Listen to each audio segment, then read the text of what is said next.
మల్లారెడ్డి యూనివర్సిటీలో బతుకమ్మ వేడుకలను ఘనంగా నిర్వహించారు. 20,000 మంది విద్యార్థులు భారీ బతుకమ్మను పేర్చి ఆటపాటలతో హోరెత్తించారు. ఆ వేడుకల్లో మాజీ మంత్రి మల్లారెడ్డి, సంస్థల చైర్మన్ చామకూర మల్లారెడ్డి కుటుంబ సభ్యులతో కలిసి బతుకమ్మ ఆడారు. మల్లారెడ్డి యూనివర్సిటీలో బతుకమ్మ వేడుకలకు సంబంధించి మరింత సమాచారాన్ని మా ప్రతినిధి నుమాన్ అందిస్తారు. అత్యంత వైభవంగా జరుపుకునేటటువంటి బతుకమ్మ పండుగ, పూల పండుగను ఇటు తెలంగాణ రాష్ట్ర వ్యాప్తంగా కూడా ఎంతో ఘనంగా జరుపుకుంటున్నారు. సో అందులో భాగంగానే ఇటు హైదరాబాద్ నగరంలో కూడా వాడలో కూడా బతుకమ్మ వేడుకలను ఘనంగా జరుపుకునేటువంటి పరిస్థితి. ముఖ్యంగా ఇటు మల్లారెడ్డి యూనివర్సిటీలో ప్రత్యేకంగా బతుకమ్మ వేడుకలను గ్రాండ్ గా నిర్వహిస్తున్నారు. ప్రస్తుతం మనతో పాటు మాట్లాడడానికి మల్లారెడ్డి సంస్థల చైర్మన్ మాజీ మంత్రి మల్లారెడ్డి ఉన్నారు. వారితో మాట్లాడదాము. మల్లారెడ్డి గారు, ప్రతి ఏడాది కూడా మీ యూనివర్సిటీలో ఘనంగా ఎలా జరుపుతున్నారు? ప్రతి ఏడాది ఇక్కడ ఉన్న మొత్తం మా క్యాంపస్ లో 35,000 మంది పిల్లలు ఉంటారు. 35,000 మంది ఇంజనీరింగ్ స్టూడెంట్స్ ఉంటారు. వాళ్ళందరూ కూడా పెద్ద ఎత్తున తెలంగాణలో ఏ రాష్ట్రంలో ఏ కాలేజీలో లేని పిల్లలంతా మా దగ్గర ఉంటారు. మా తన 2 ఉమెన్స్ కాలేజీలు ఉంటాయి.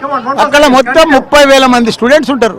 ఎప్పుడే కానీ ప్రతి సంవత్సరం బతుకమ్మ కానీ ఇవన్నీ కూడా దాండియా కానీ ఏ పండుగ అయినా ఫెస్టివల్ అయినా మా అమ్మాయిలే ఫస్ట్, మా కాలేజ్ ఇంజనీర్సే ఫస్ట్. ఎక్కడ చూసినా ప్రతి దాంట్లో వాళ్ళు చదువులో కానీ, స్పోర్ట్స్లో కానీ, గేమ్స్లో కానీ, ప్లేస్మెంట్లో కానీ పర్ఫెక్ట్గా వాళ్ళు అన్ని రకాలు కూడా వాళ్ళు బాగా చదువుకుంటారు. మా దగ్గర ఉన్న పిల్లలంతా కూడా రూరల్ బ్యాక్గ్రౌండ్ పిల్లలే. అంతా ఊర్లకి వెళ్ళి మంచిగా మెరిట్లో 90%, 95% పాస్ అయ్యి ఇక్కడ అడ్మిషన్ తీసుకుంటారు. చాలామంది 60-70% హాస్టల్లోనే ఉంటారు. వాళ్ళు బాగా చదువుకుంటారు. 100% ప్లేస్మెంట్ వస్తుంది. పండుగ వాతావరణం మొత్తం మీ క్యాంపస్ లోనే కనిపిస్తుంది. అమ్మాయిలు అంటే మల్లారెడ్డి కాలేజే, స్మార్ట్ అంటే అమ్మాయిలు మల్లారెడ్డి కాలేజే, పండుగ అంటే అమ్మాయిల కాలేజీలే, ఏదైనా ఫస్ట్ మాదే. చూడొచ్చు, కుటుంబ సభ్యులతో పాటు కలిసి ఏదైతే మల్లారెడ్డి గారి వేడుకల్లో పాల్గొంటారో ఎలా అనిపిస్తుందమ్మా ఈ వేడుకల్లో? ప్రతి ఏడాది కూడా ఈ రోజే పండుగలాగా అనిపిస్తుంది. 9 రోజులు పండుగలాగా జరుపుకుంటున్నారు. అందరు పిల్లలు ఇంటికి వెళ్ళే కంటే ఇక్కడ ఉండడమే బాగుంది అనుకుంటుండొచ్చు. చూడొచ్చు, ఏదైతే విద్యార్థులందరూ కూడా ఇటు ఆట పాటలతో ఈ కార్యక్రమాల్లో పాల్గొంటున్నారు. ఎలా అనిపిస్తుంది మేడం? ఎవ్రీ ఇయర్ కూడా మీ క్యాంపస్ లో చాలా ఘనంగా జరుపుతూ ఉంటారు.